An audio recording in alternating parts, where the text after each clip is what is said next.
Hi guys, can you hear me? So actually, I think this webcam is broken in this classroom. So I recommend you to attend the in-person lecture for the next classes. So I think the situation is changing, so which means that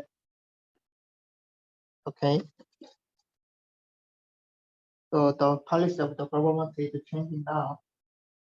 Okay.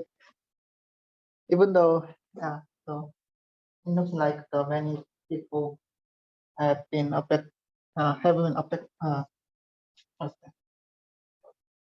positive during the COVID-19 pandemic. So I think now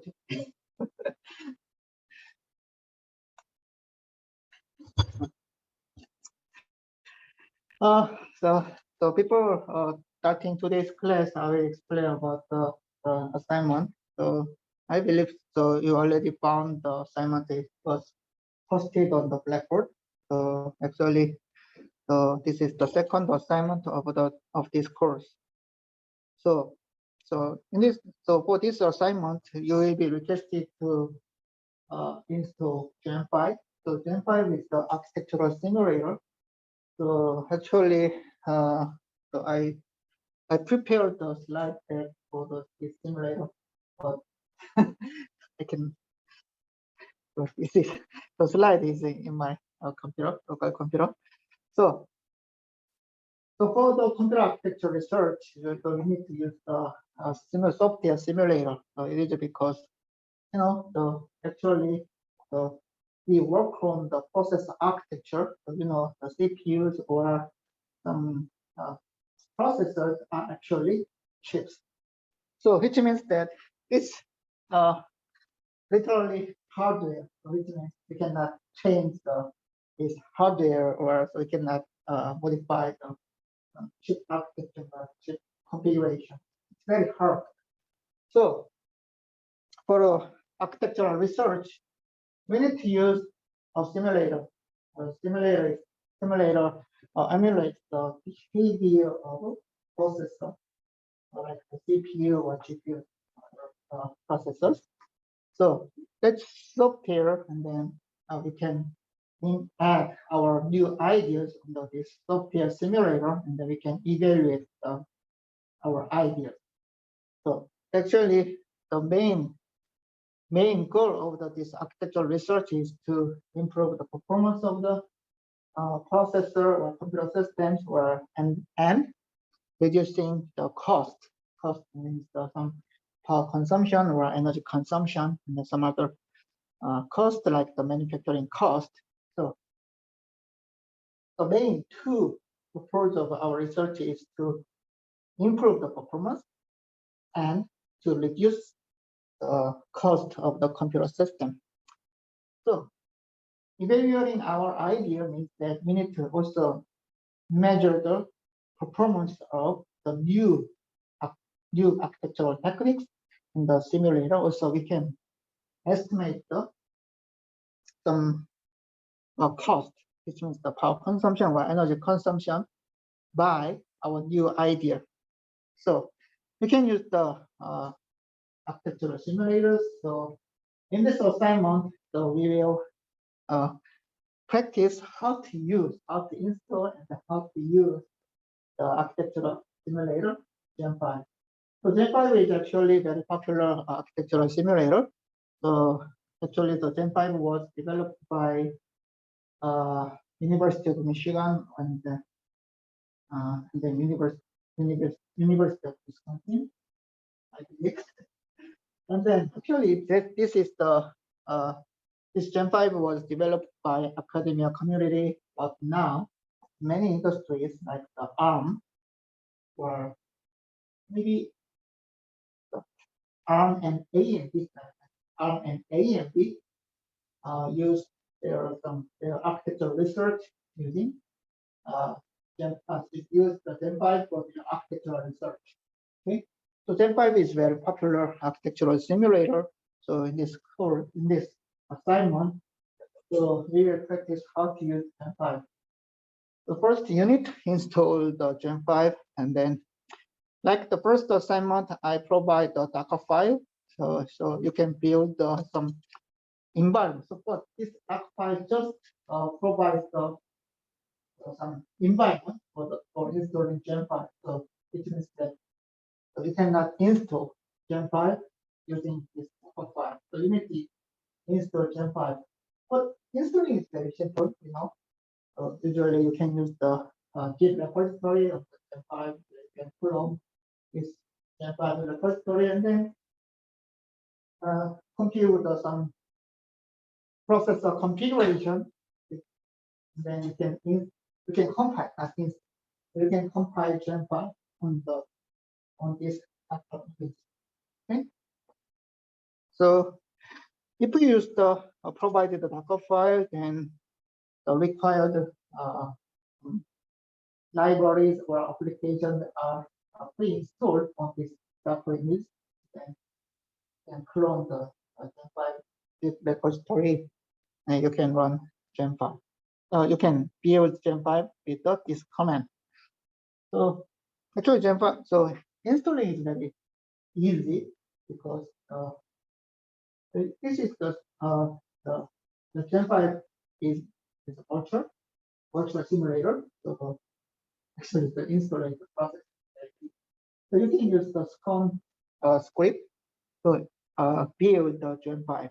So this is the build command. So this build command means so we will use the x86 ISA for the Gen 5 simulator, and then this optimization level is the optimum optimization. And then we can use the -J option, and after this -J option, just use some number which is equivalent to the number of cores on your system. So actually Gen 5 is very big, so long time to build up this Gen 5 simulator.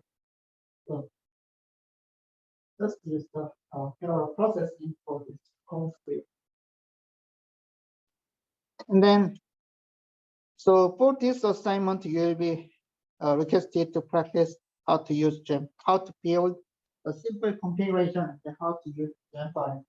So you can visit, so actually, as you can see, Gen 5 is also a very popular architecture simulator. So you can actually many tutorials are provided on the website. So you can visit this website and just follow the part 1 of the learning Gen 5 website. Okay. So what to do? So actually, if you follow these steps in this learning Gen 5 website, then you can find that. So we need to configure the very simple computer system. It's composed of a simple processor, and then add-on instruction and the data caches, and then L2 cache, and then simple memory system, simple main memory. Okay. So in this assignment, you need to configure this processor model using Gen 5. So this is the configuration of this processor model. So in this assignment, you need to change the CPU configuration. So actually, when you build the Gen 5 simulator, then you need to specify the CPU models. So we can use the timing simple CPU, minor CPU, and then right, O3 the out of the process CPU. So, but if you use the default what's this? So build script like scon, then we cannot use the minor CPU. So you need to add minor CPU type and CPU models in this file. So you can find the CPU models line and this file and just add the minor CPU type in the CPU model. Then you can use the Gen 5 using this minor CPU type. So actually this CPU type is implement some different architectures. So like as you can see, it's a tiny simple CPU, so which is that so you need to also study this CPU models in the Gen 5, because this is the correct architecture. So you need how these CPU models are simply implemented in the Gen 5 architecture, like the timing simple CPU, minor CPU, and O3 CPU. So I already O3 is the hour process. And then you can measure the performance differences between among these different CPU models. Okay? And then you can analyze why the performance is different among different CPU models. Okay? Discuss why performance changes by different CPU types. And then you need to briefly explain how the three CPU models work in Gen 5. So you can find some documents in the Gen 5 site, and you can find some different characteristics of the different CPU types. Okay? So this is the second assignment, and after this second assignment, also I will post the last assignment, the third assignment of this course. So in the third assignment, also you need to use Gen 5 simulator. So you need to analyze the characteristics of the benchmark. So we used in the first assignment. And then you need to collect some performance metrics using Gen 5 for the benchmark. Okay? Any questions? Okay.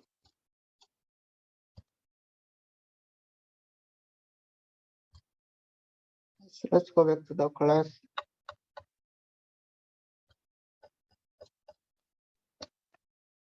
So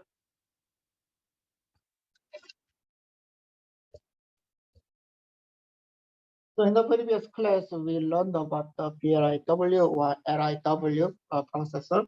So actually, also in the previous class, we learned about the out-of-board processor architecture, and then plus some very complex architectural techniques such as the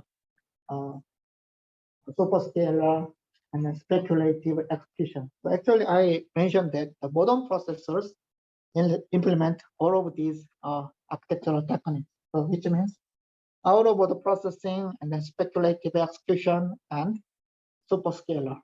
So all these techniques are integrated in our modern processors. But architecture is very complex. So which means that the hardware is also very complex. So this means that the cost for building this complex processor is also very high.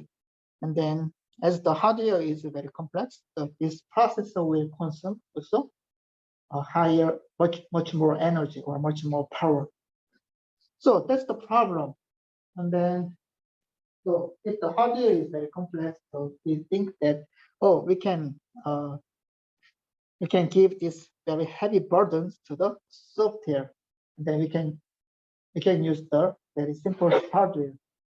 So VLIW implemented this idea, so which means that in the VLIW processor, the hardware architecture, hardware structure is very simple.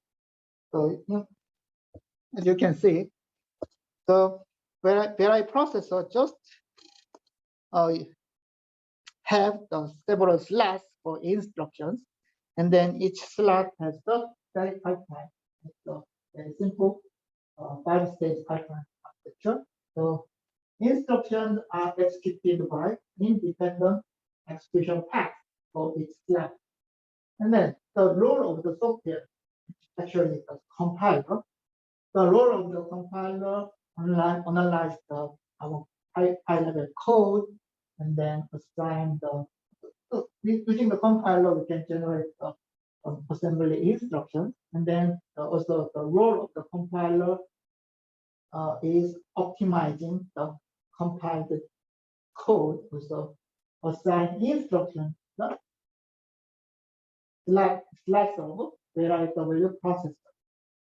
So it means that the burden of some architectural techniques, the burden of the hardware is moved to the software or compiler. So which means that compiler needs to know the detailed architecture or detailed features of the VLIW hardware. So which means the compiler also needs to know some data forwarding information in this hardware. Also, compiler needs the exact time of this VLIW process. And then with this information, the compiler can apply some optimization for the instructions. Okay, so actually, in the out-of-order processor chapter, you learned how to improve the performance using many instructions, which means the instruction level parallelism. So with the VLIW, so we can also improve the instruction level parallelism because this VLIW has multiple slots for multiple instructions. So the peak performance of this VLIW processor is theoretically the CPI is IPC. The IPC is 5. So which means that if we assign every instruction type to this slot, which means the 5 slots, 5 instructions, then you can get the highest performance. Okay, so which means the theoretical peak IPC is 5. So this is just the theoretical value. It's not real value. So actually, because of we already learned that it's very hard to find appropriate instructions in the basic block. Okay. So in order to assign some instructions to the slots of the VLIW, then compiler needs to find many appropriate instructions in the code. But we already learned that it's very, very hard because the size of the base block is very small. That's the problem. So we can apply loop-on learning like the previous. So we already learned this loop-on learning technique in the static pipeline architecture chapter. So if we apply the loop-on learning, then we can find more instructions.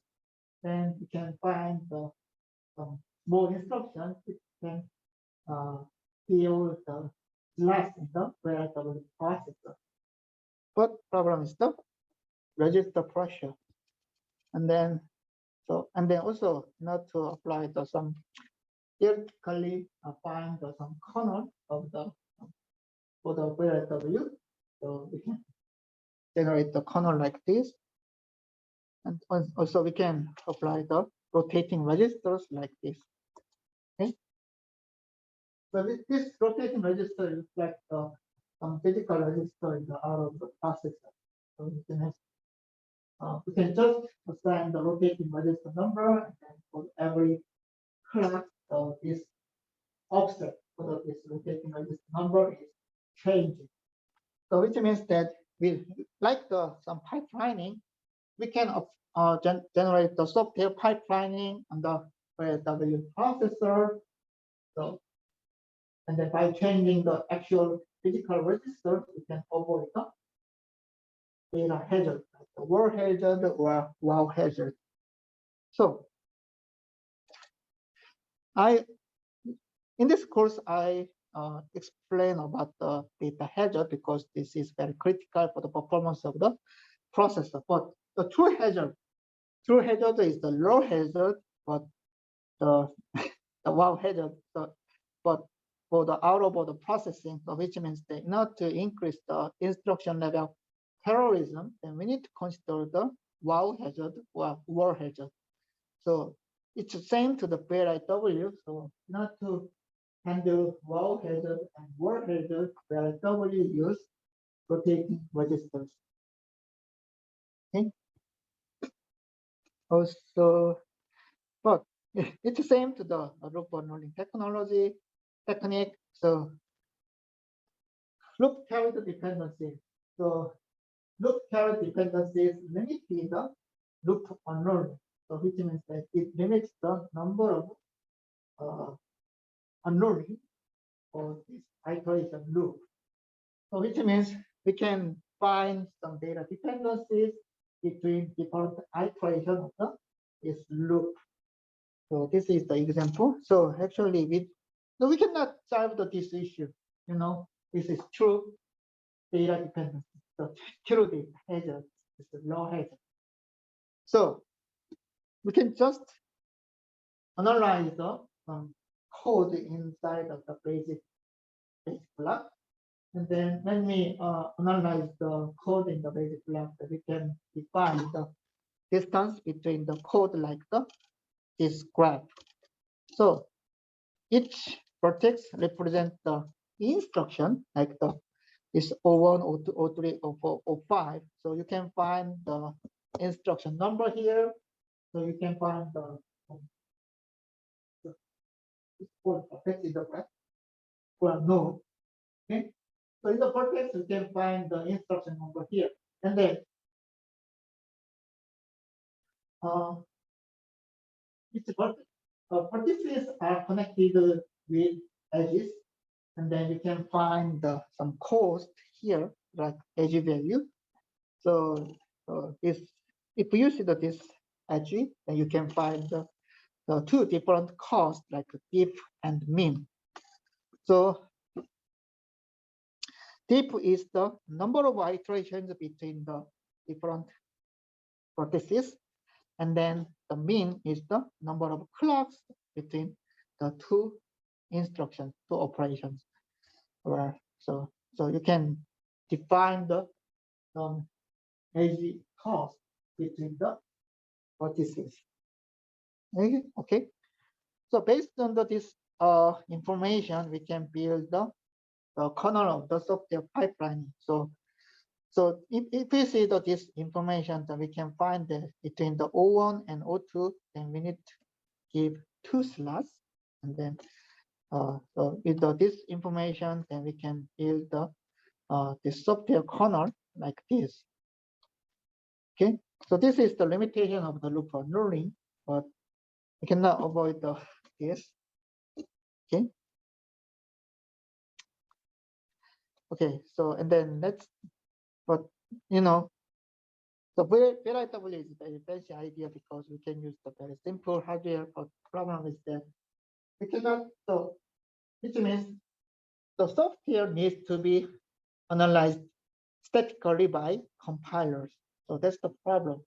We cannot analyze the behavior of the instructions dynamically in the processor. So actually, if we apply, implement some out of the processing or architectural techniques with hardware, then we can dynamically analyze the behavior of application or behavior of instructions. But the main idea of the VLIW is to use that simple hardware. So which means that the hardware does very minimized work. Okay. And then the most of the burden is given the compiler actually. So which means a compiler needs to analyze the behavior of application or software. And it's very hard, it's also, so compiler needs the very detailed architecture or detailed behavior of hardware also. So, it's very difficult because the behavior of software is changed by different environment or different configurations. So you can think like this. So it's also possible that two threads are running simultaneously in the same processor is also like the multi-core idea. So, but in this case, so the behavior can be changed. So, but with the compiler, compilers cannot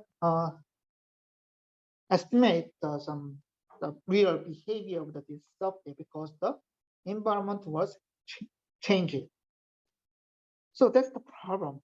That's why the VLIW is not used correctly, even though this idea is fancy and it's also good, but you know, it's, it's not easy to use the it's not easy to estimate the real behavior of the software.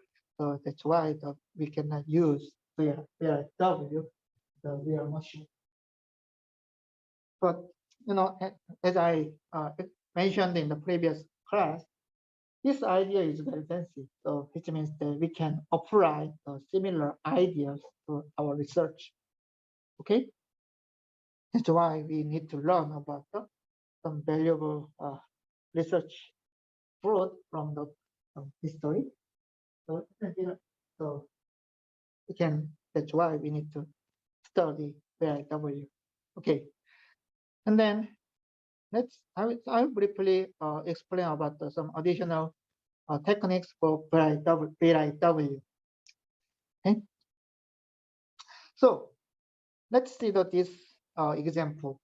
So if we see this example, so you can find the basic blocks A, B, C, and D, and then based on the branch instruction, we can know the execution path of the basic block is changing. So we can know that because of this branch at D equal, then we can execute the basic block A, B, C, or based on the result of this branch instruction, this processor can execute A, B, C. So there is divergent path in this application. So problem is that if we just find the basic graph, we can find 4 basic graphs. And then as I explained, the size of the basic graph is very, very small. So but in order to apply some compiler optimization techniques, we require very large basic graph. So we won't have many instructions, single basic block. But we can find this kind of execution path frequently in a software. How can you solve this issue? Also, how can we apply some optimized instructions for this execution? So another possible optimization technique is that so we can analyze the behavior of this branch instruction with the compiler, and then we can estimate that for the most of the case, this path is executed, but for the very low probability, this path is executed. Okay, so we can apply the branch selection like idea for this application. What does that mean? We can think like this large block as the very big basic block, because in the we can estimate that for the most of the case, this path is executed. Okay, so we can think like, oh, this is the very large block, and then but we need also consider some split case, because even though the probability is very low, but this path can be also executed. So we need to consider this split path.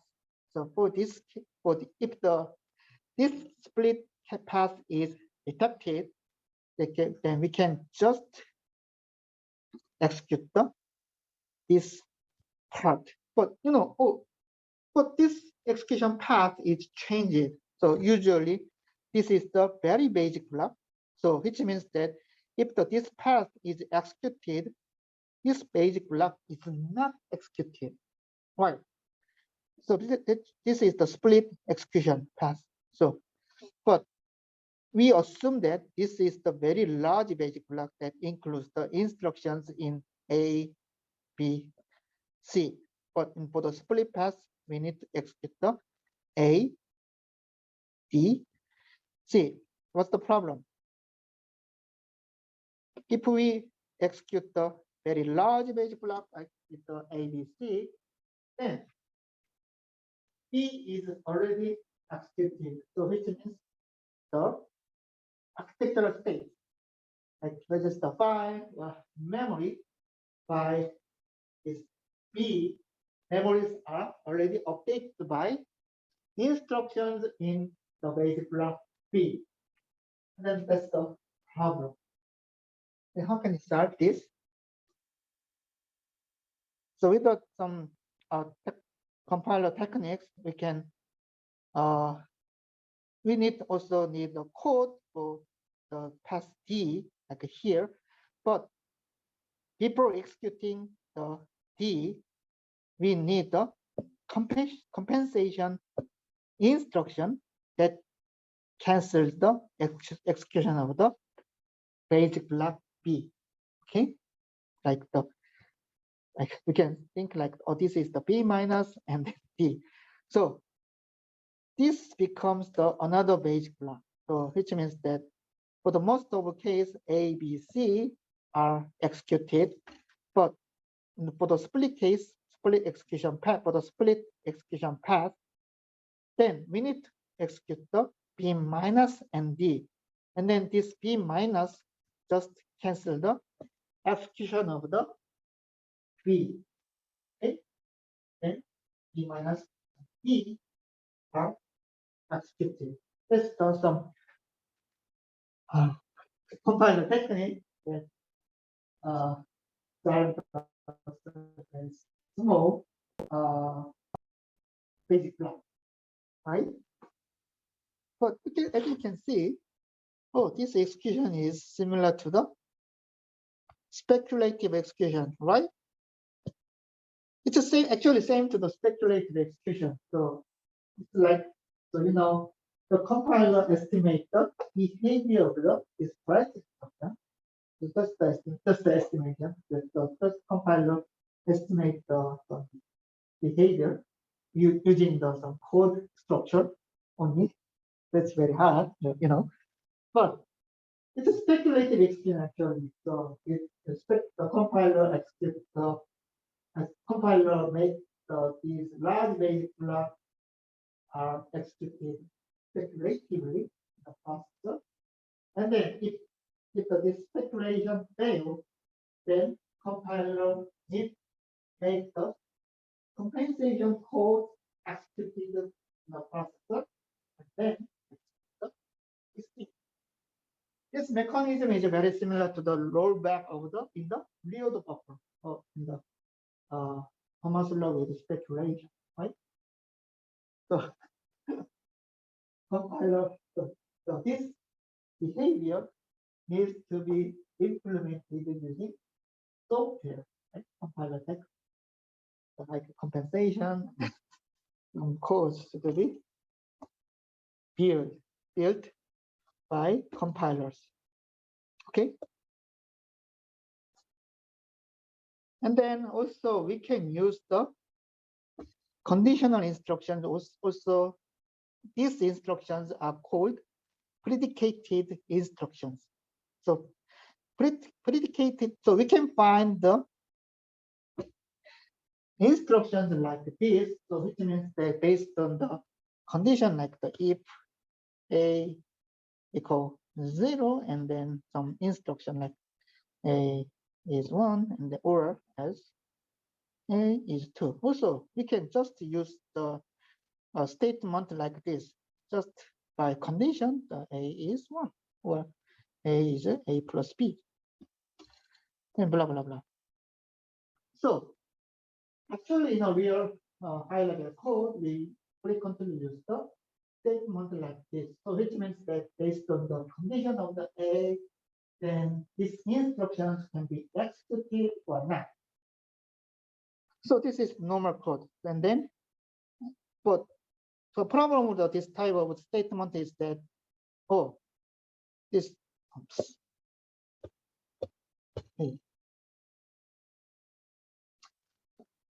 So base plus size is very small, right? So if we frequently use this conditional execution like if, then it's C and then A could be plus C, then because of this condition, the basic block size is becomes very small. That's the problem. So some architectures support the conditional instructions or predicated instructions. So predicated instruction means that so this is normal code like a BNE, Z, and then move instruction. And then by combining these instructions, we can make the conditional instructions like this. So C and C. So this conditional instruction, so check the non-equal, check the value of the R1, and then if this value is a zero, right? Right? If the value of the R1 is zero, then we just execute the move instruction. Okay, this predicated instruction. So if you see that this normal code, we can just check the value of R1, and then if the value of R1 is none, is not zero, then we just jump to the R1. So this means that this instruction is skipped. So which means that based on the condition, so which means if the R1 equals zero, then we just execute this move instruction. And then by combining this conditional execution, by combining the B and Z and the move instruction, we can make the predicated instruction C and move Z. Okay, just check the R1 and then execute the move instruction for R2 and R3. So advantage, so we can build this kind of instruction. What's the advantage? Branch is removed. So if we use the branch instructions, then the execution paths are diverged. So it's the problem for the like VLIW processors because the basic block size is very small. But for this, if we use the predicated instructions, then we can remove branch instruction. So it's good for the code scheduling. Okay. So it's the same. Control dependency is replaced by data dependency. So by removing this branch instruction, we can just use this one line of instruction. So we don't need to construct the execution path, diverse execution path by branch instruction. This advantage. So every ideas have pros and cons, so advantages and disadvantages. So the most critical disadvantage of this predicated instructions is all instructions must be executed. What does that mean? So in this case, we don't need to execute the move instruction. So in this example, these two lines of the instructions are converted to the one line of the instruction. So it's good. But so for the other cases, so this part can be large. So which means that if this condition of the branch is true, then the size of this statement can be large. So which means this block may include large number of instructions. But so which means that on the below this branch instruction, the number of instructions can be large. So if this statement is skipped, then we can skip many instructions. But if we just use the predicated instructions, then these instructions should be always executed regardless of the condition of the branches. Okay, that's the advantage of the predicated instructions. It's the same, so it's only good for short skip or short if else statement. Hardware becomes complex in order to implement conditional or predicated instructions. And this problem, exceptions. So it's very hard to handle exceptions for these predicated instructions. So this is the execution of these instructions are just activated only if the condition is true. So which means that we need to detect the exception only if the conditions are true. Okay, so we need to also consider the exceptions. Okay, and then limited to two-way conditionals. Okay? Like the very simple if then as statement. So for example, for Intel architecture 64 is the Itanium processor, just implement the all instructions as predicated instructions. It's very important. Intel IA64 is the Itanium processor, just use the all predicated instructions. So it means that the compiler needs to select so compiler needs to use the build some code with the all predicated instructions. So we can either check the condition of the some registers and then execute the instructions or not. Okay, in the Itanium process IA64.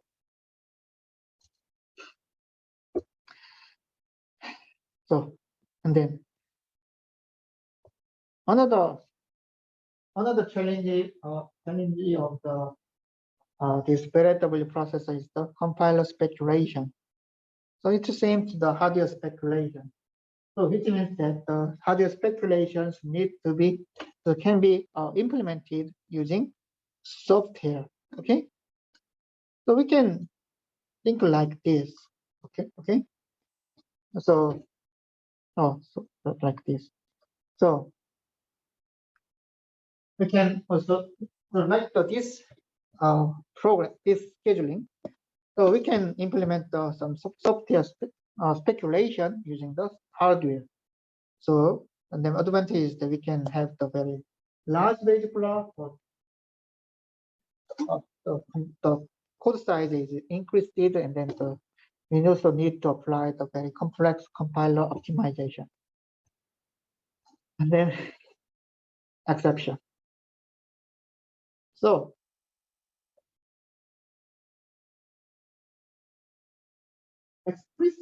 precise exception is a very difficult problem, difficult issue in the process of the. So actually, we can implement the precise exception with the Thomas algorithm with the speculation, because with the Thomas algorithm with speculation, we can have the more stage, one more stage like the commit stage, and then we can handle the exceptions if the instructions are really committed. Okay, so with some speculative executions, so we can have many speculative paths, and then the speculation may fail. So in this case, we can just ignore the exception in the speculative path. So with some hardware, the out-of-order processor with the speculation, then we have ROB, so we can implement precise exception. So VLIW, this burden is also move to the compiler. So which means the compiler needs to make the speculation path. So this path is actually, it's not saying to the original software execution path. Okay. So some path is executed speculatively, and then this path is generated by a compiler.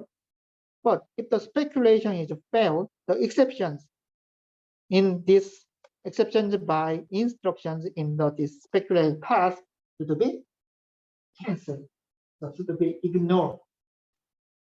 So we also this precise exception can be also implemented using software. Like we can use the poison bit. So in this example, so this is the load word here, and then based on this branch instruction, then this instructions can be skipped, right? This instruction can be skipped, but compilers. So if we use this code, the basic block size is very small, so it's not good for the VLIW processor. So which means that we can, so this instruction can be moved up to this branch instruction speculatively. Okay, so which means that if we have a more larger basic block with the load word and then load word, and what's the problem?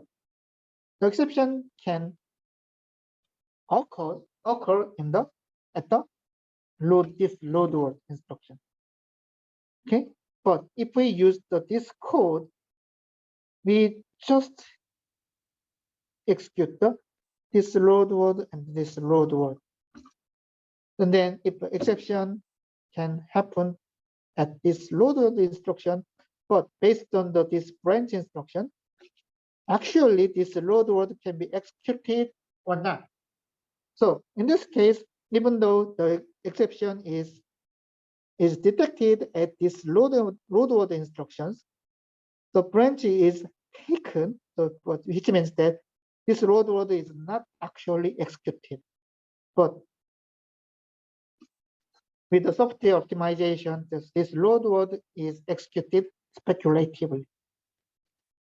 So in this case, we can use the poison bit for this speculative execution. What does that mean?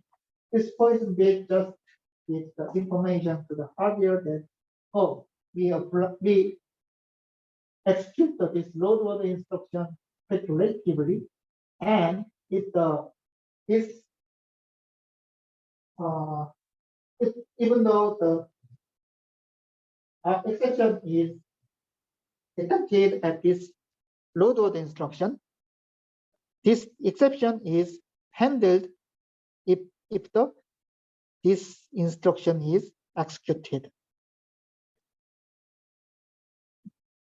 It's a little bit tricky, but it's similar to the speculative execution. Also, it's similar to handling exceptions in the speculative execution. Okay, because this load word instruction is speculatively executed, with this speed, and then the compiler just gives information to the hardware that, oh, this load word instruction is the speculative execution. Okay, so it has the poison bit, and then if the branch is taken, no, if the branch is not taken, then branch is not taken, then this code is executed, like check.as. So what does that mean? Even though this exception is detected at this load word instruction, this exception is handled only if this check.as 14 is executed. Okay. So this is the speculative execution by software, and then the software also with the compiler technique, we can also preserve exception. So it's not easy, right? So compilers can analyze the code, and then also compilers need to apply the compilation optimization. And then compilers also consider some exceptions in the code. So these versions are moved to the software, so that's why it's not easy. Okay, so memory we can also solve the memory disambiguation like this. So in the hardware, so we can also handle the memory disambiguation speculatively, right? With the load store Q. So we can also, so with the software, with the compiler, we can also apply the memory disambiguation. So which means that, oh, this is the load instruction, then you can find the store instruction is here, and then load instruction is here. So with the out-of-order processor, then we can execute this load instruction speculatively, even though the processor does not know the address of this store instruction, right? This is the memory disambiguation. Then how can we apply this memory disambiguation? So this store instruction matters. So we can move up this load instruction above the store instruction like this. But this load instruction should be executed speculatively because we don't know the actual address of the store instruction before this store instruction is really executed. And also the store instruction is moved to this point. So actually, we don't. If this address is same to the address of the load instructions, then we cannot execute this load instruction. So you can find the .a abbreviation. So this load instruction can be executed just before the store instruction, and then the memory abbreviation is checked by this line, and then the address is the same, then just performs the repair code. Okay, this is the speculation. So speculation is just supported by compiler or software.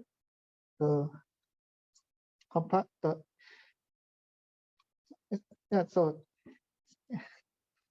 it's not easy actually. Okay, so until here, so we learned about the VLIW. Also, we also learned about some compiler techniques that can improve the performance of VLIW.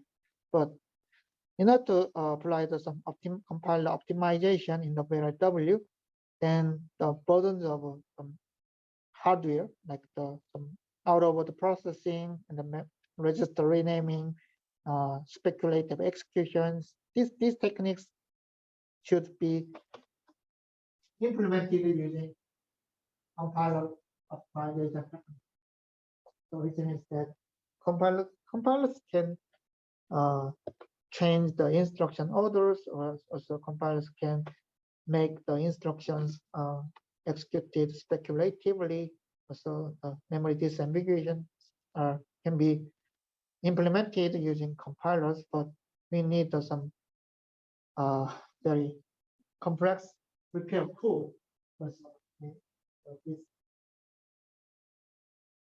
This should be also, the instructions should be analyzed statically, not dynamically.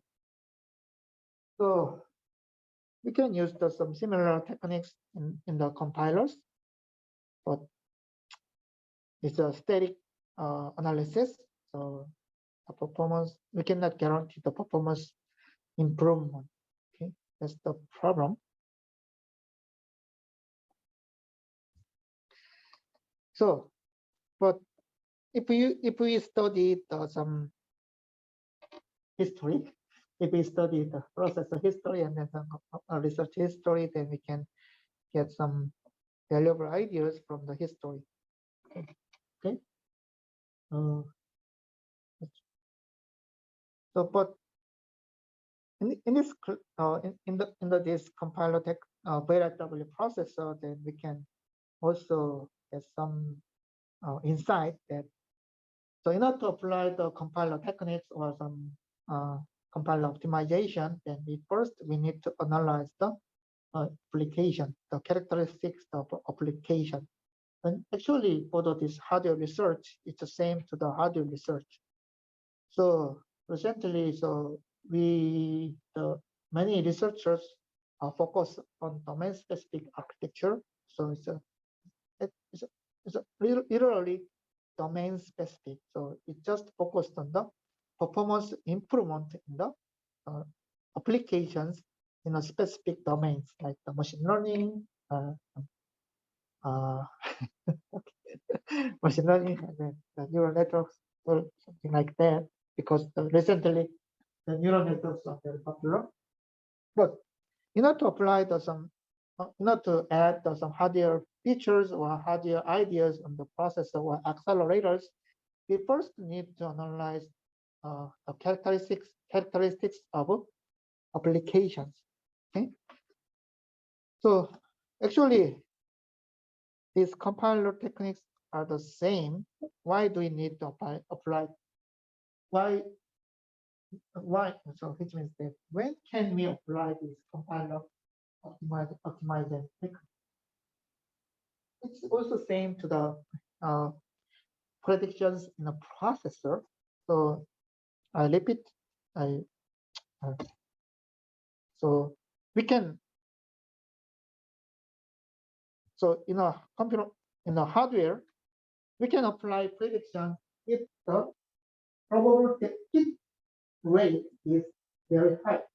So this means that in order to apply these techniques, we need to also analyze the behavior of applications. So which means that we need to also check if the hit rate is high or no. If the hit rate is very low in the real software, then we cannot apply these prediction techniques. And then, so it's the same to the actually domain-specific architecture. So in order to apply some execution units, some specific execution units, or some hardware domain-specific architectures, then first we need to analyze the real behavior of application. So these we can apply these compile optimizations on the software by analyzing or by estimating the behavior of these applications. Okay, so we can use the same idea. 잘 안 들리는 거는 이게 지금 말했지만 또 고장 났어요. 안 보이겠지만 지금 교실에 있는 그 카메라가 고장 나서 the camera in the classroom is broken. So we can I need to use the mic in my tablet, right? But I think this mic is not good. Okay. 좀 웹캠이 고장나서 지금 쓸 수가 없어서 지금 어쩔 수 없이 이제 태블릿 마이크로 하는데 아마 잘 안 될 거예요. 이게 뭐 좋은 게 아니잖아요. 조그맣고. 네, 그래서 웬만하면은 이제 인펄슨 렉처를 일단 교실에 오세요. 어쩔 수 없죠.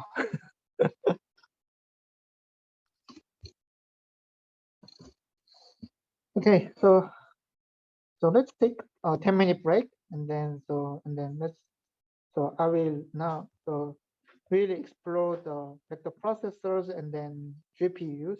the next class. So after 10-minute break. 네. 45분에 시작할게요. 씁시다.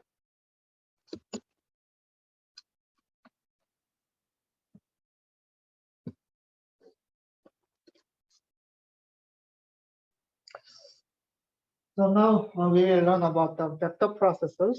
So actually this vector processor is so currently Intel or AMD use SSD extensions or AVX extensions, but the architecture of these extensions are very similar to vector processor architecture because this is some very common instruction of the vector processor. So actually the only difference in the vector processor instruction is that we just use the vector data. So instead of register data. So if you see that this instruction, so it's a VAD, so it's a vector add, and then we just create the V1 and V2 and V3 to the vector registers, and then just store the results to these vectors. So actually why do we use the vector processors? Because our programs, our application, frequently use the vector type data. So which means our applications frequently handle the array type data, like array I with the index of the array. And then now to handle this array instructions, we need repeatedly execute some code for this array data. With vector for I equals 0, I is the array size, and I plus plus, and then we just applies some execution for this array data. So loop is repeatedly execute the state instruction inside of the loop is repeatedly executed for the array, the element of the array. So what's the problem? The problem is that these instructions are sequentially executed in a processor. Also, in order to implement the iterative loop, we require branch instructions. So which means that the execution path are also divergent, like this divergent. So it's not good for the performance of the processor.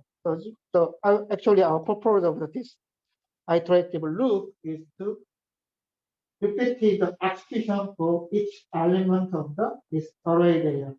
So we can simply implement the vector instructions like a p add, and then we can handle the array data like the vector, like v1 and v2 and v3. It's similar to the v1 is the addition execution for each element of v2 and v3 indexed by index I.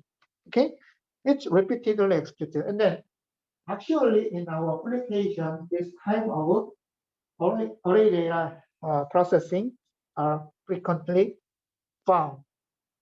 Okay, that's why we apply the vector type processors, and then as I mentioned, this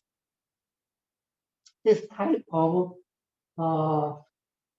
architectures are frequently found in our commodity processors, like Intel or AMD processors.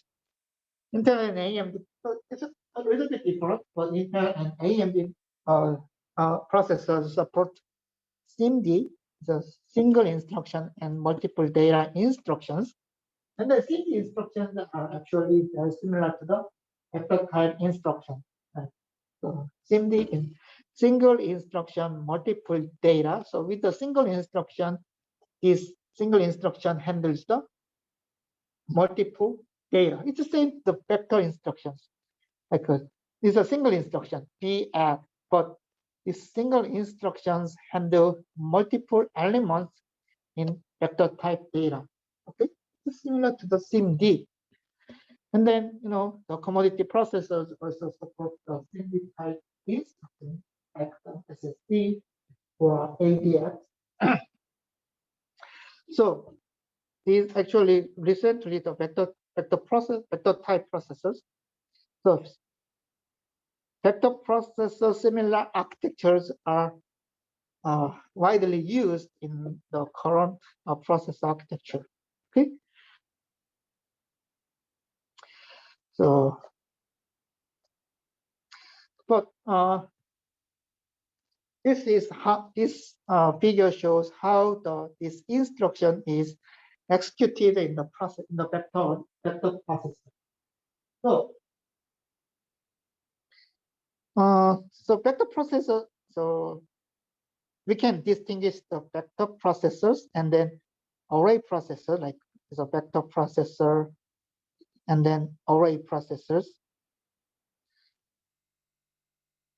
So it's similar to the SIMD, but I said that this is not identical to the SIMD. It is because in the SIMD architecture, like the array processors, so these array elements of each array are executed in parallel. Okay, it's similar to the SIMD. The vector processor is also very similar to the SIMD. But if you see this figure, so you can find that each element is read from the vector registers here, and then this add unit, like some execution unit, performs the adding operation for each element of the vector registers serially. So, which means that it will take some long cycles to perform add operations for each element of the vector registers. Okay, each element are serially executed. But as I mentioned in the previous slide, we can change the loop iteration to the vector type instructions. So which means that we can also improve some execution of the serial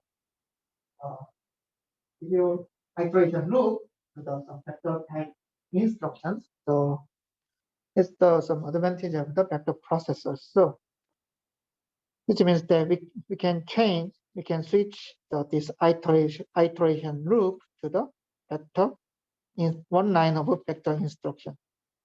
So, but if these instructions are serially executed, the problem is that if we use like the fv add p1, p2, and p3, and then we add p4, p1, p5. Think like this. Let's consider this code. So you can find the dependencies between E1 and V1. So what's the problem? So in the vector processor, I mentioned that each element of the vector registers are fetched serially, and then the add operations are applied to each element serially. So for this example, so assume that the add pipeline has 10 stages because this is the floating point add. So the pipeline stage, so this add has the 10 stages of the pipelining. And then if this operation is applied to this vector instruction, then the total cycle for this instruction is the 10 plus 63, so 73 cycles. So, but we can find the next vector add instruction after this p add. So what's the problem? If these instructions are executed serially, this instruction consumes 73 cycles, and then after that, these instructions consume also another 73 cycles. So totally, it will take 456 cycles. Okay, it's not good for the performance, right?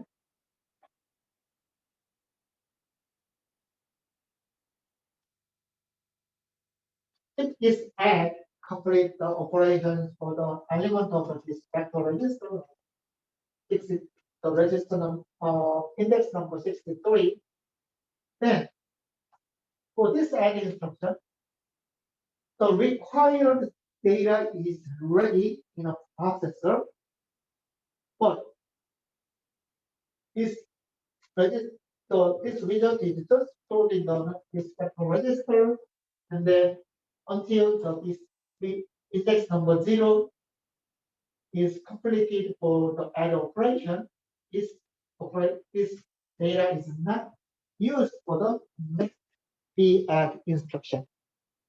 Do you understand? So even though the processor has the result of the index number 63 for this vector register, but this data is not used for the operations for next instruction. So using this kind of operation, then the performance will be also low. And then so we can solve this this this is vector memory operation. This problem like using the chain. So it means that if we just analyze this code, so we can find that for this 63 index number 63, so data is ready like for the V1. So which means that this V1 is ready. So that means the process can execute the operations for the next V add instruction. So it's the operation is performed like the pipelining. So if this element is ready, then we can execute this instruction. So by using this, we can reduce the required cycles for this vector process. Okay.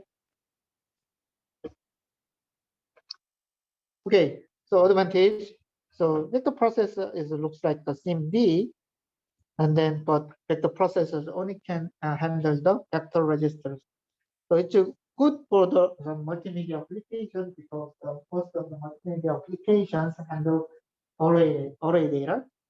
So it's good. Actually, the SSC or MMX, like the SIMD, Intel or AMD SIMD instructions are developed for multimedia applications actually. So it's good for the multimedia applications. Also, you don't need to. So actually, the code structure becomes very simple. So we can, and then also the performance can be higher because with the vector processing, then we can reduce some complexity of the hardware for the instruction fetch or instruction decoding and then issue of the instruction. Okay.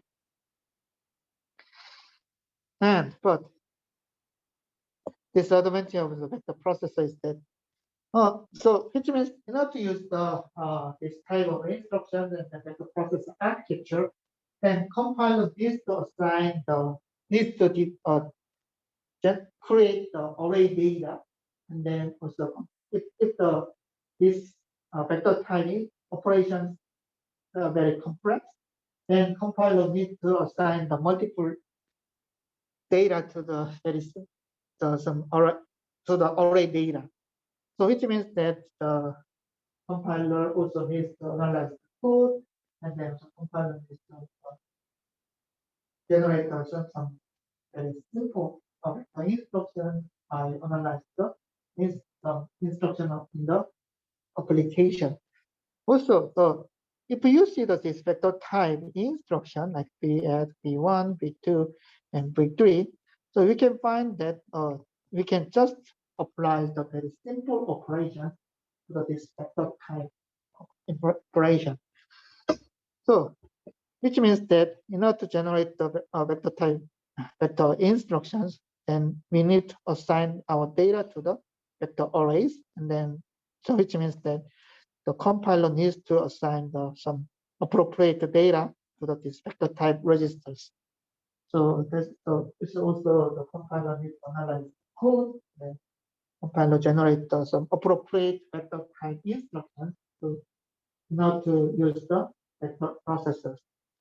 And then this is the it's very similar to the problem of domain-specific architectures, because we can apply that the processor architecture only for a certain class of applications. So as I mentioned, the Intel or AMD's CMD instructions are developed for multimedia applications. So it's good for these instructions, or these architectures are good for these multimedia applications, but it's not good for the different normal applications, such as so, and it's obvious. So it's only applicable to a certain class of application, like the domain-specific architectures. But we require the domain-specific architecture because in order to accelerate a certain operation of the application, like the thing like Amdahl's law. So if the portion of the enhanced part is large, then we can apply enhancement. That's what Amdahl's law says to us. So it means that if our processor runs the more multimedia applications, then we can use this vector type processor. Also, it's the same to domain-specific architectures. If our computer system is to run the more uh, machine learning applications, then we can apply the domain-specific architecture. So it's like the Amdahl's law. Okay. Okay. So this is the example code of the vector architectures. So this is some memory type. So we can like some memory. So training. So I explained about the training. So actually, but this training is explained for some memory operations. But we can also apply the training for this vector instructions like this. Not improve the performance. So you have to reduce the wait cycles for executing vector instructions. We can implement the architectures like training. Okay. Okay. Also, for some data, like the problem of the vector application, vector processor is also for the sparse data.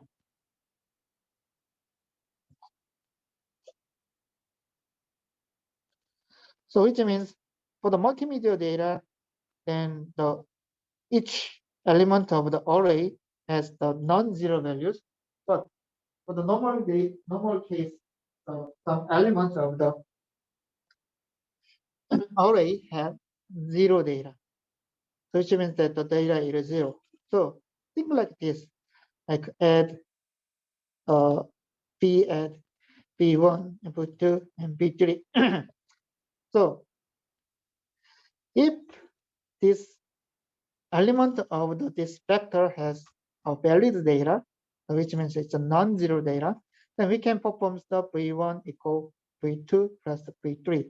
And then we also consume the hardware resource for calculating the computing add for this element of this vector registers.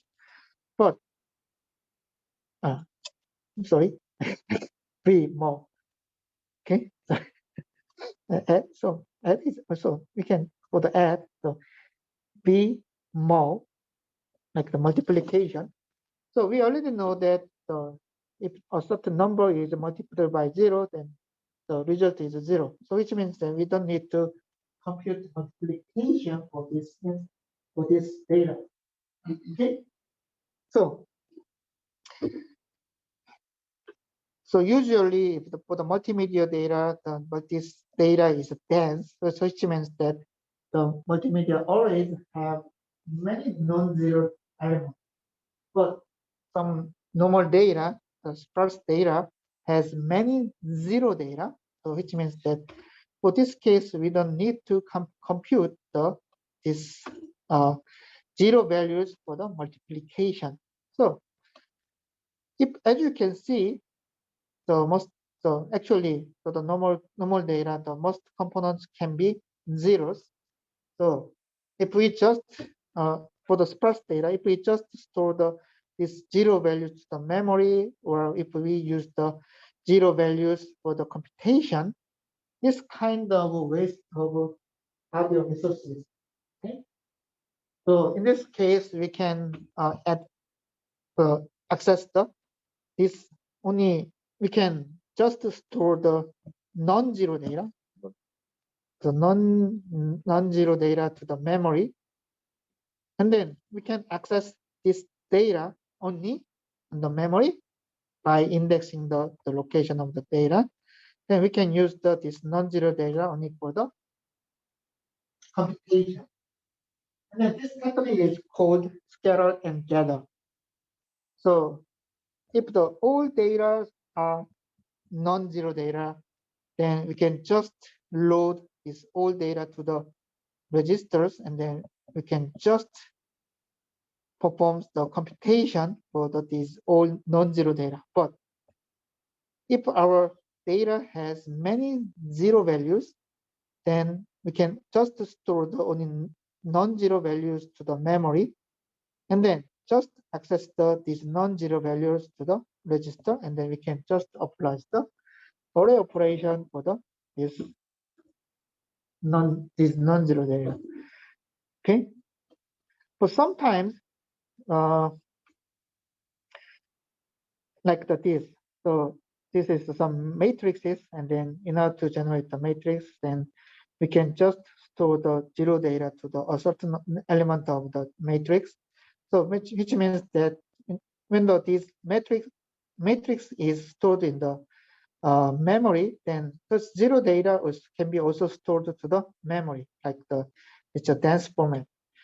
So, but for the computation, we just require only non-zero data from the memory, so we can access the only non-zero data from the memory. Okay, so which means that we just require some index that points the non-zero data, the location of the non-zero data.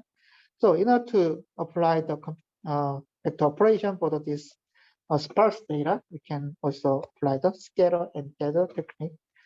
So scatter and gather technique means that, so let us assume that in the memory, some large array is stored in this memory, but this large memory has many zero data, but I just mark the non-zero data like this.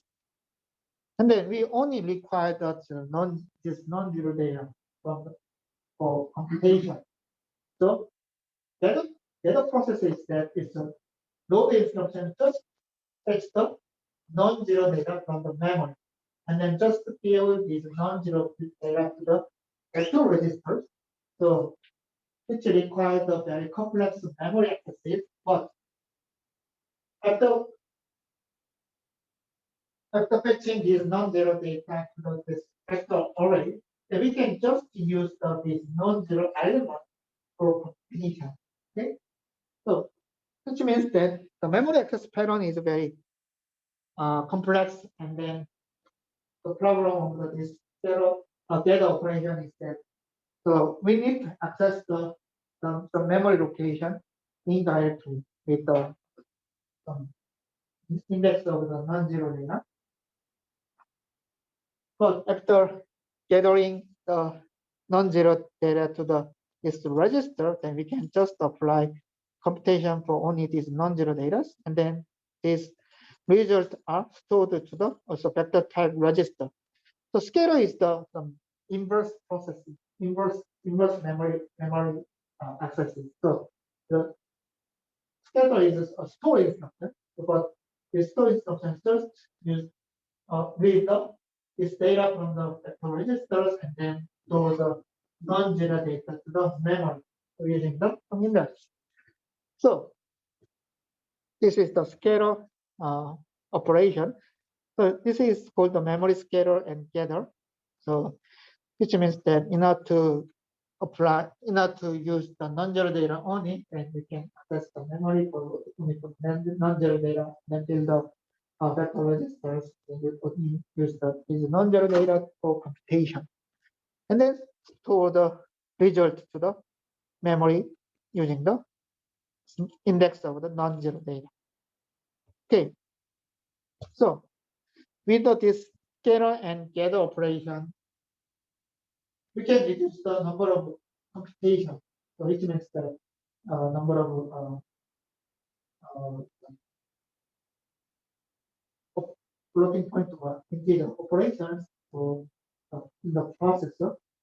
As I explained, this get and gather operation requires a very complex memory access. So which means the bandwidth of the memory systems can be wasted by these complex memory accesses. Also, it may cause congestions in the memory system. Okay? So it's the scalar and gather. Okay, so this is the end of the vector processor. Vector processor is relatively simple compared to the other out of the processor. Some different type of like a VLIW, but we frequently use this vector type processors like or SIMD architecture. So this is where is GPU?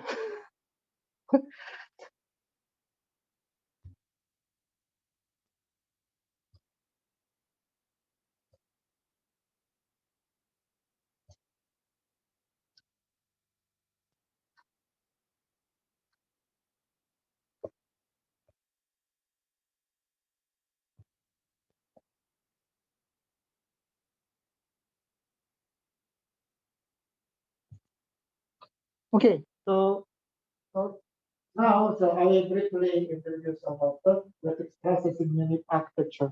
So this is because recently we frequently use GPUs for parallel processing applications.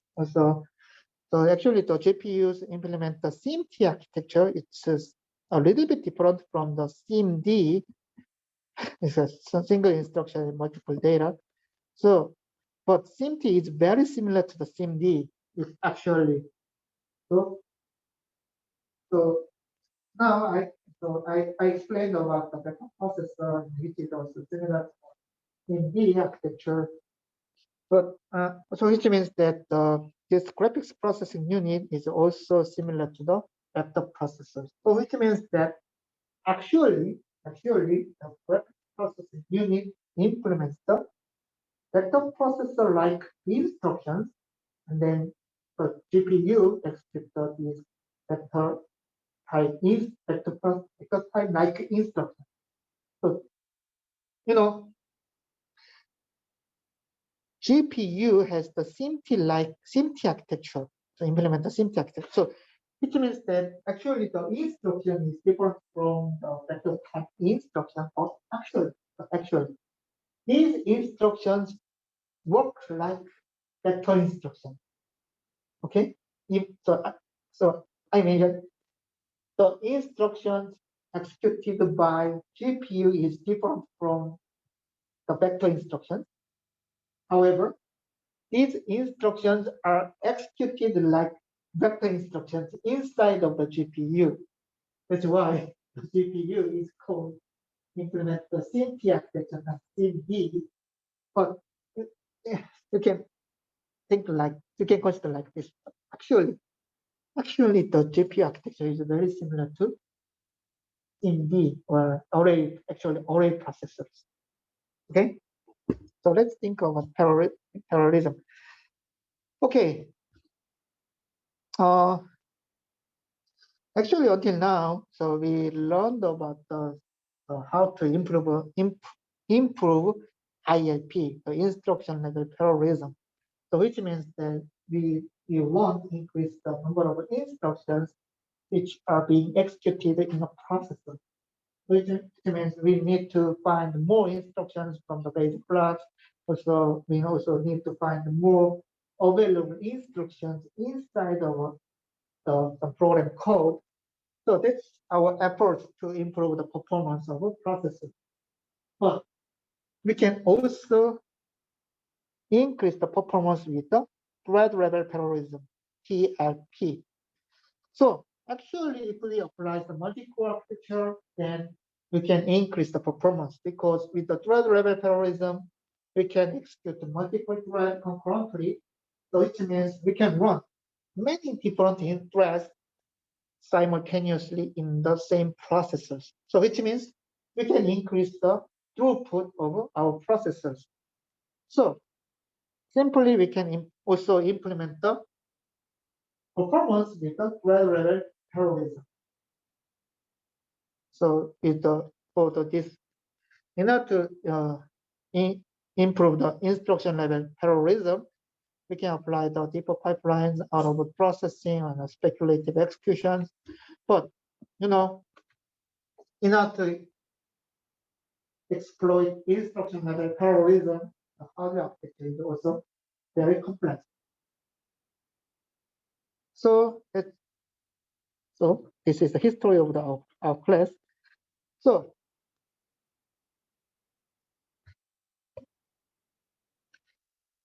with the pipelining, we can also increase the IIP. So we can also apply the super pipelining. So increase the IIP, and then out of the processing and the speculation. So by applying these techniques, we can improve instruction level parallelism. So which means we can improve the performance of processors. But disadvantage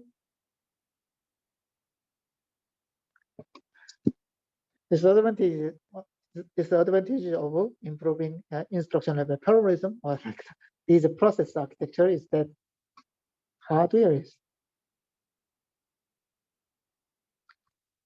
very complex.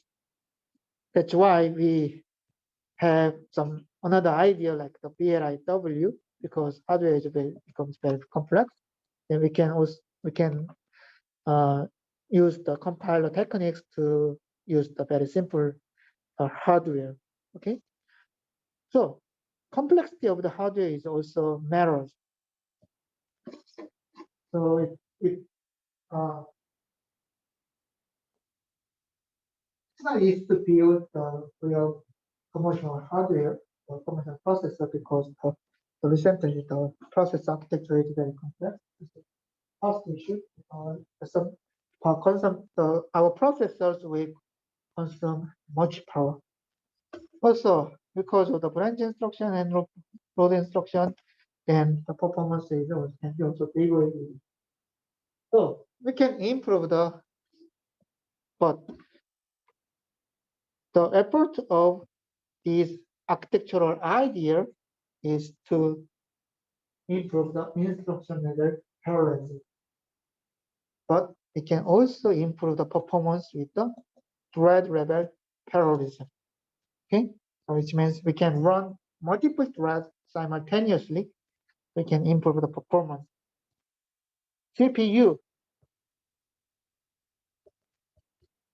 implements thread level parallelism.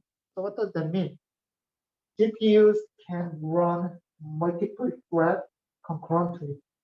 And then, so when the NVIDIA advertise their GPU chips, then they can advertise like this. So our GPU has about 1,000 cores. So which means that if a processor has 1,000 cores, which means this process can run 1,000 threads concurrently. Okay, so GPUs implement thread level parallelism. But how can we implement this massive thread level parallelism. So think like the Xeon. This is the high-end Intel server CPU. Xeon just has about now currently about so 20, 30 cores. So Xeon is also the server CPU, but you know the Xeon has only 30 CPUs, 30 cores, not CPUs, cores.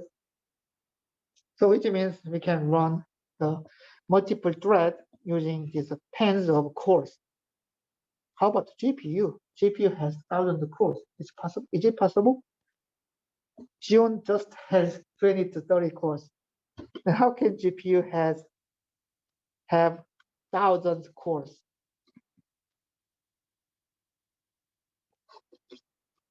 So GPU is better than Xeon.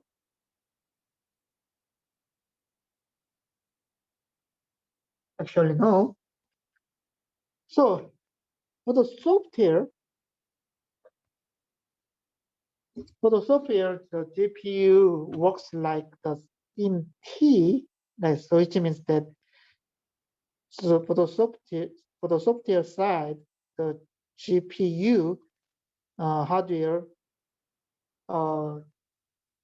provides some illuminations like that, so we can run thousands of threads independently. This is some execution model of the GPUs, but actually GPUs are designed for accelerating parallel processing. So what does that mean? So inside of the GPU works like vector processor or array processors. So which means GPUs can also execute the vector-like instruction and we add inside of the GPU. But GPU gives the illumination to the software that we can run. We can run multiple threads independently. So that's why GPU is called the SIMT architecture. But you know, GPU's single core has very simple architecture. It's totally different from the core of the Xeon processor or Intel core architecture. So for the Intel Xeon processor has very big core, which means that the core architecture is very large. The core architecture is very complex. So and then each core implements the out-of-order processing and then multiple instruction fetch, and speculative execution, and then some other architectural techniques. So which means that the core is very large and the core is very complex. But each core of GPU is very, very simple.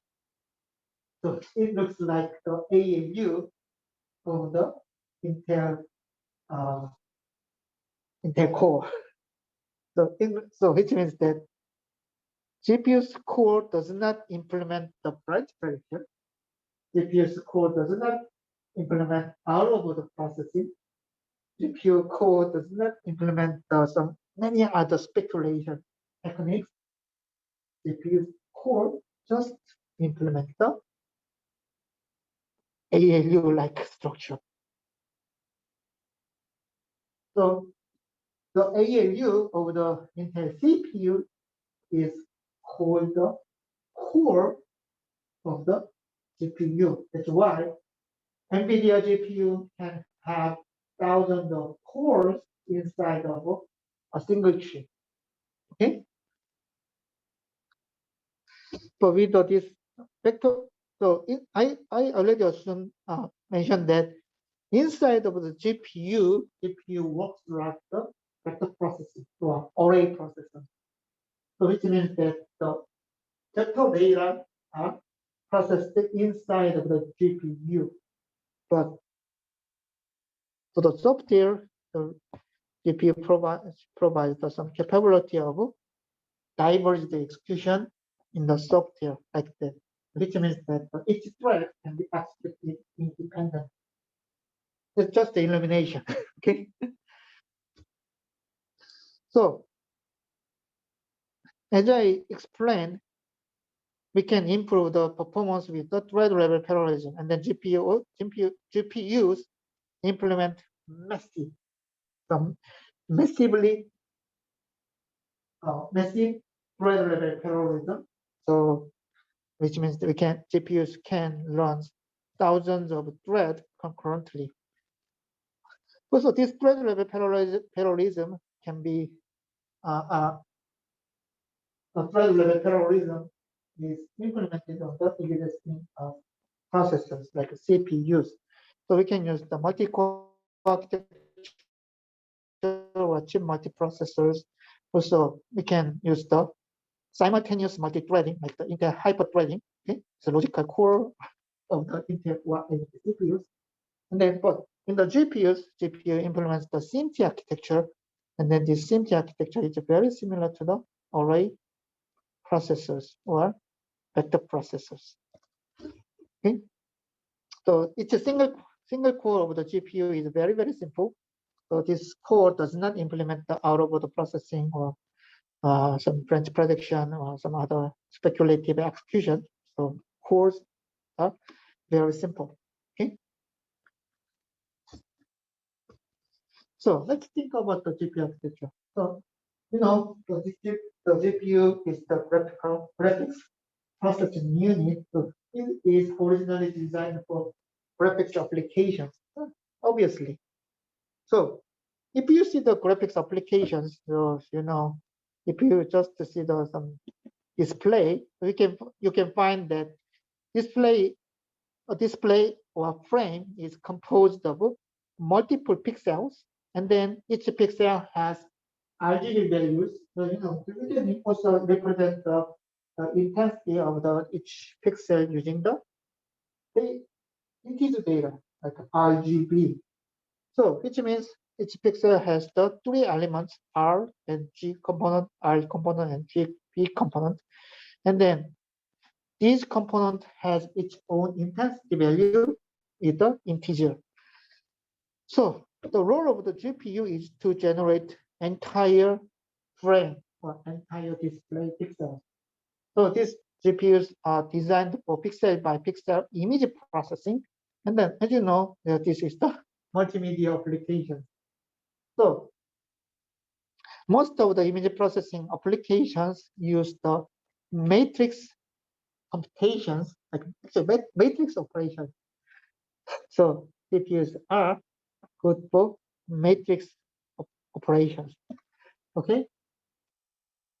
So actually, vector processors are designed for vector processing. GPUs are designed for pixel processing, like pixel image processing. And then, these image processing applications use the matrix of computations. So GPUs are, which means that we can say GPUs are designed for matrix computation, like the computation. Also, GPUs implement the graphics pipeline. Okay. So, actually, if we see some display, as I mentioned, the display is composed of many pixels. So, for example, in the full HD display, so the size of the horizontal line is about 2K, so 1980, and then the size of this vertical line is the 1K. So if we just multiply 2K by 1K, so this is about the 2 million, right? So CPUs need to handle a large number of elements. So actually, when the NVIDIA or AMD, so it was the ATI actually originally. So when the GPU vendors develop the GPU process, the graphics processing unit, then they develop these GPUs for performing these matrix computations for the image processing algorithm to generate the pixel data. So the feature of the GPU is, and then actually these image processing algorithm also use the performance of the image processing algorithm can be boosted by parallel processing. So what does that mean? Actually, we need to generate the data for each pixel. So which means that we can apply a certain image processing algorithm for a certain pixel data independently. So originally, this image processing algorithm is good for the parallel processing, which means GPUs are also good for the parallel processing. Okay? And then let's think about the matrix computation. So also another feature of this image data is that all pixels have usually non-zero data. I said usually. So GPUs handle dense matrices. Okay. So which means that GPUs do not require complex memory access. So in the last slide of the vector processor, I mentioned the scalar and gather. So and then scalar and gather operations is designed for handling sparse data, sparse vectors. But GPUs handle dense matrices, so dense vector data.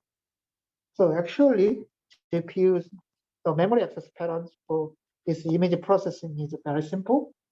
So GPUs does not require a complex memory system originally. So computation is simple, but it requires the heavy parallelism, heavy parallel processing. So that's how the GPU's cores are generated.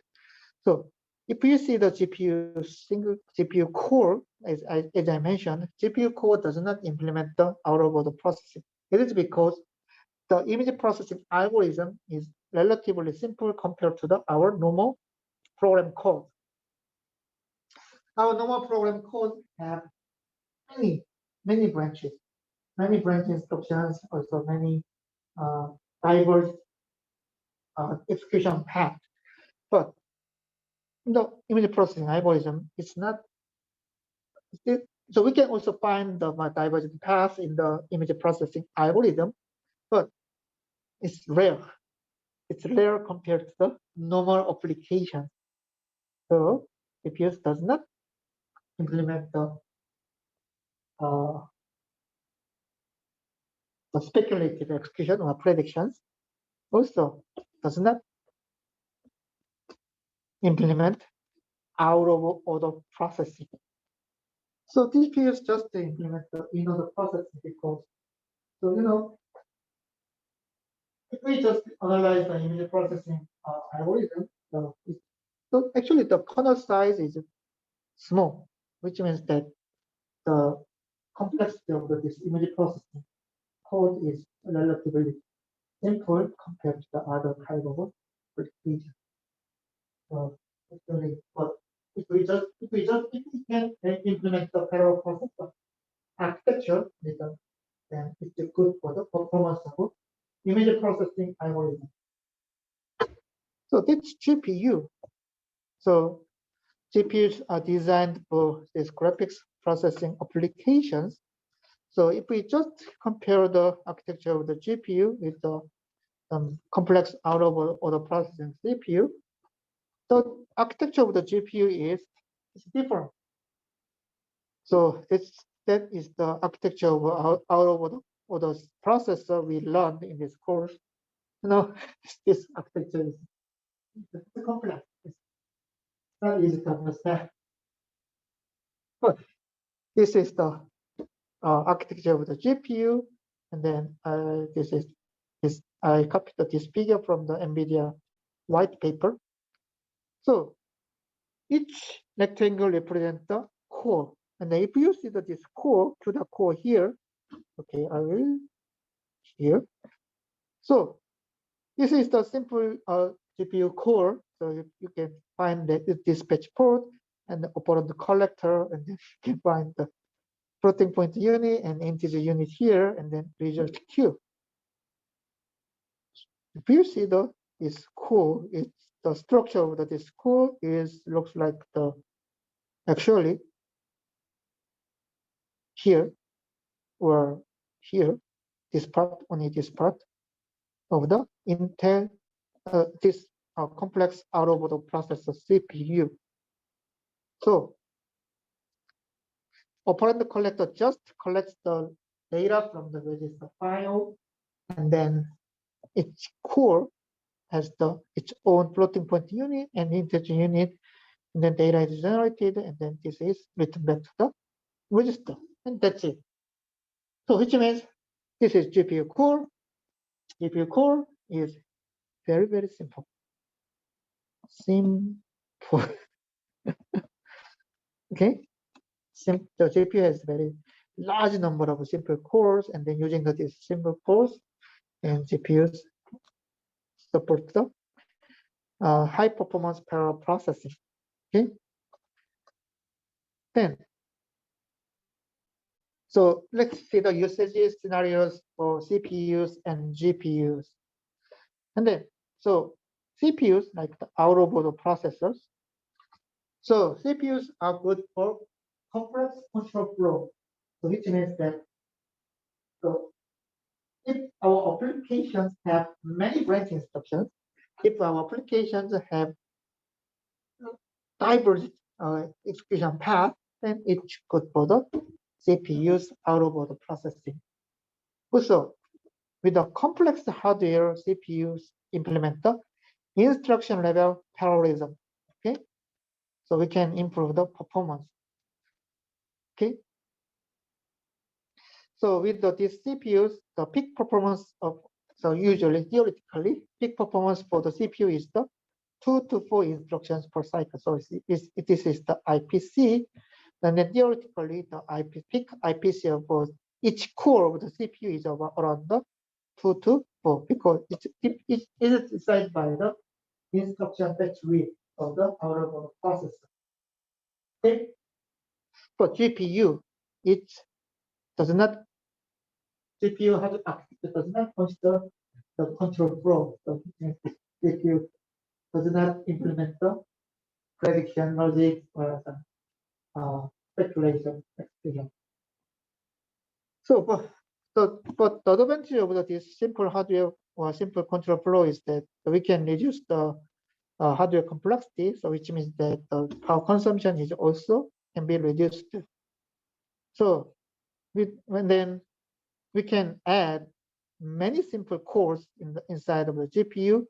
So GPUs can execute the many threads concurrently. Okay, so GPUs designed for parallel processing, and it's also peak performance. The peak performance of the GPU. So the GPUs have 1,000 cores, which means that the peak IPC theoretically can be also around the 1,000. Usually, we can achieve the 100 of IPC, less than 100 usually, but we can achieve the IPC value as the 100. Oh, so we can say that CPU is very. If you can achieve very high performance, we can use. Can you use the GPUs for our normal application? Actually not, because CPUs are good for the serial single thread execution. So which means that CPUs are good for the very for the applications that have complex control flow. The normal application usually. So CPUs does not support any complex control flow. So CPUs just good for the parallel processing. So this means that if we just run our CPU applications to the GPU, then performance will be very, very low. Which means that with the NVIDIA GPU, we cannot run our operating system, or we cannot run any simple application like the Word or internet browsers, something like that.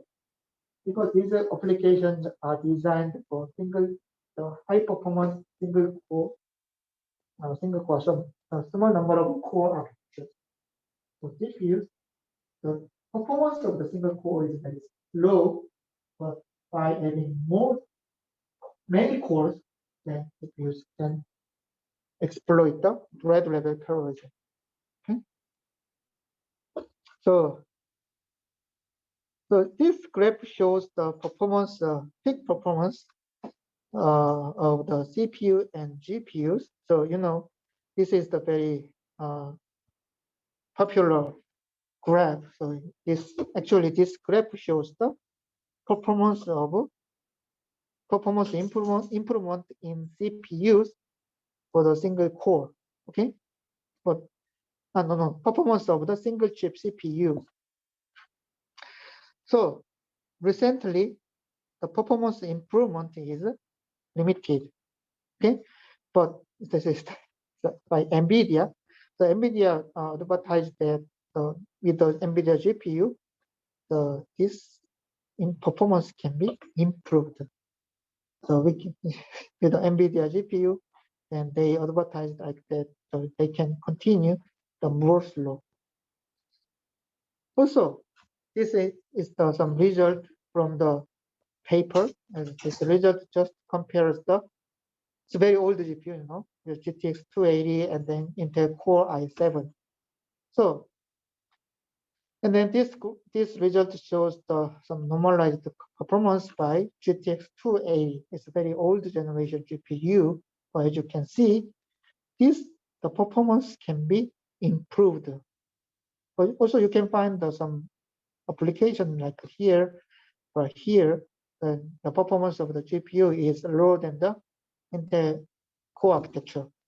For some other applications, that requires some parallel processing and then some high performance, the computer intensive, then the performance of the GPU is higher than the CPU. So it's a geometric mean. This is a rather old paper, but we can say that for the computation, the GPUs exhibit a higher computation performance compared to the CPU, so Intel Core architecture. So you can find the top 500 list here. So we can find that for the top 100, actually top the most the highest. Oh, actually,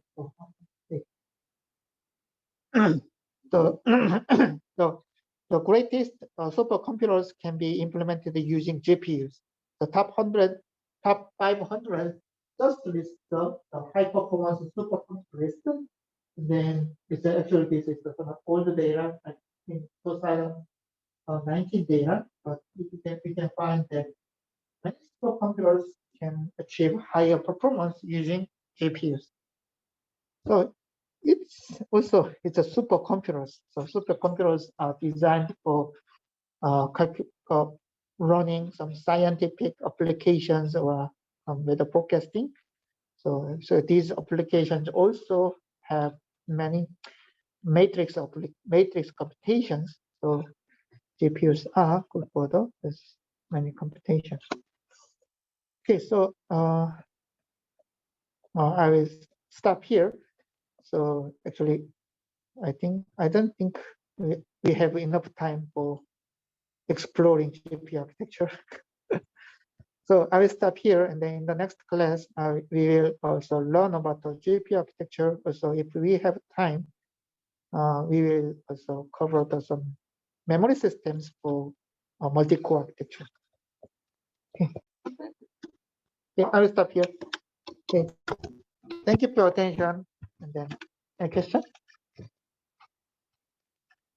Okay. See you in the next class.